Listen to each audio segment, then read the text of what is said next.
an additional part on that discernment topic, I want to say that it is very vexing to the spirit when you are wrongfully accused of hating someone wrongfully, right? Judging someone wrongfully, right?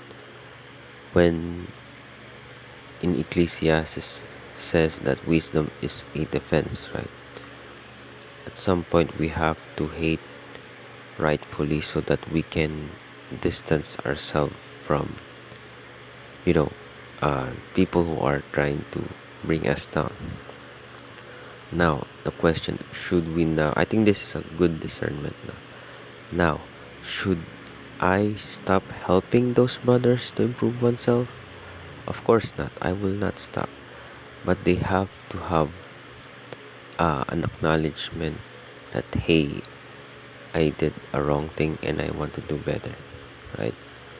I think that's a discernment for someone who is righteously judging someone in order to in, in order to have a defense against brothers who are, slanderers.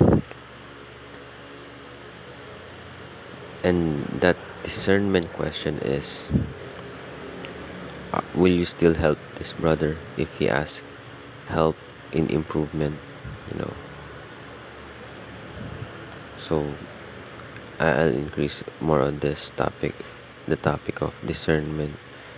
The topic of increasing, to increase discernment is to increase in experiences.